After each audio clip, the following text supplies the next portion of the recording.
Amis fidèles du Padre Pio, bonjour. Nous sommes aujourd'hui dimanche de Pâques 2022 et je m'adresse à vous à travers le système du podcast parce que j'ai eu une très mauvaise grippe et je n'ai pas pu enregistrer de vidéo pendant quelques jours.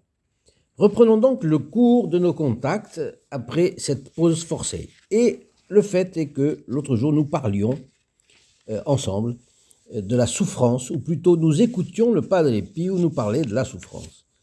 Parce que vous savez, il est très difficile de parler de la souffrance. Ou plutôt, il est très facile de parler de la souffrance. Ce qui est difficile, c'est de souffrir. Et pour parler de la souffrance, afin que les mots ne soient pas vides, il faut qu'ils viennent de quelqu'un qui a souffert et qui souffre. Et c'est bien le cas de notre bon Padre Pio. Avant-hier, vendredi saint, nous contemplions la souffrance de notre Seigneur Jésus-Christ. Nous avions tous des impressions différentes peut-être, suggérées par la grâce. Et comment, par exemple, des hommes ont-ils pu traiter notre Seigneur avec une telle haine et une telle cruauté? Comment ont-ils pu lier ces mains qui avaient fait tant de bien? Ici, c'était un aveugle auquel il avait rendu la vie. Un autre, et plus loin, c'était un lépreux auquel il avait rendu la santé. Un autre, c'était un muet auquel il avait rendu la parole, et ainsi de suite. Et malgré ça, le voilà qui a été condamné. Alors, j'ai entendu dire, je crois par Marie d'Agreda, c'est elle qui a écrit la vie de notre Seigneur Jésus-Christ, je crois que c'était au XVIe, au XVIIIe siècle, j'ai oublié. Mais Marie d'Agreda est très intéressante, elle raconte une chose, qu'il y avait des gens qui pleuraient sur le chemin de la croix. Donc des gens qui n'étaient pas assez courageux pour adhérer à notre Seigneur, mais qui avaient le cœur brisé par ce qu'ils voyaient. Alors, qu'est-ce que nous aurions fait, nous, à cet endroit-là? C'est une question qu'on se pose.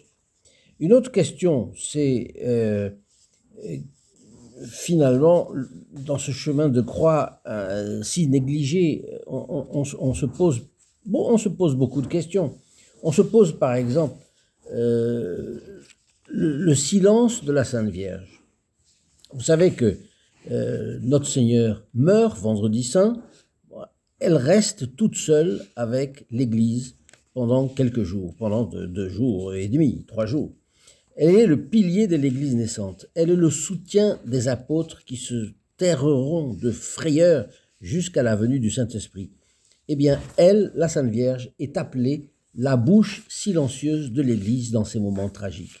Vous voyez, tout ça, ce sont des questions qui nous assaillent quand on est au moment de Pâques. Et je crois que surtout maintenant où il y a tellement de difficultés dans cette société, eh bien, nous avons besoin de ne pas trop oublier les souffrances. C'est pas qu'on oublie les souffrances du Christ. Non, pas du tout. Les souffrances du Christ et de la Sainte Vierge nous aident dans les nôtres. Et je souhaite de tout mon cœur qu'à l'occasion de cette fête de Pâques, elle vous élève, elle vous stimule, elle vous donne la force de supporter les vôtres, vos souffrances, bien sûr, dans cette période si troublée où bien des nuages s'amoncellent sur les restes de la civilisation chrétienne. Nous savons que l'Église est un navire qui ne coulera jamais, car elle en a les promesses du Christ.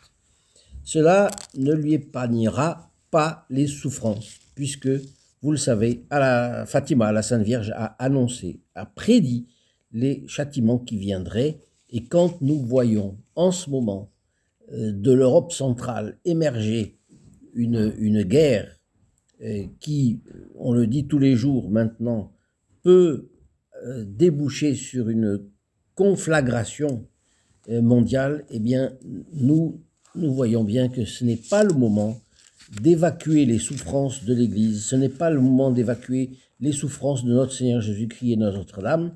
Il nous faut bien penser à ces souffrances et puiser dans ces souffrances les grâces qui nous soutiendront dans les moments qui sont peut-être durs et qui arrivent. Alors, c'est évidemment pas un mot aussi réjouissant qu'on pourrait le souhaiter pour un mot de Pâques, mais vous voyez, nous sommes encore en train de goûter les saveurs de la Semaine Sainte, et donc c'est un moment pour y penser très sérieusement. Là-dessus, je vous souhaite bien sûr aussi les grâces de Pâques. Notre-Dame va nous aider, va nous soutenir, va soutenir aussi notre joie et notre allégresse de voir de nouveau s'ouvrir la période où éventuellement on retrouve nos familles, eh bien, ou nos autres chers, ou au moins nos souvenirs avec eux, puisque parfois certains sont décédés. De toute façon, nous devons rester unis par la prière, les uns avec les autres. Nous devons rester avec le Padre Pio, qui nous apprend tellement de choses sur la vie de tous les jours, sur les grâces que nous pouvons demander, les grâces que nous devons demander. Bon, alors n'oublions pas de prier le Padre Pio, de rester accroché à lui, qui est une bouée de secours pour tout chrétien aujourd'hui, et, eh bien, avec le Padre Pio, avec la Sainte Vierge, avec notre Seigneur, restons bien les yeux fixés sur la gloire de l'Église à venir, et eh bien, prions encore, et puis restons ensemble autour du Padre Pio, les uns avec les autres. Priez pour l'équipe qui s'occupe de la chaîne des Padre Pio, et puis continuons de prier les uns pour les autres. Au revoir et à demain.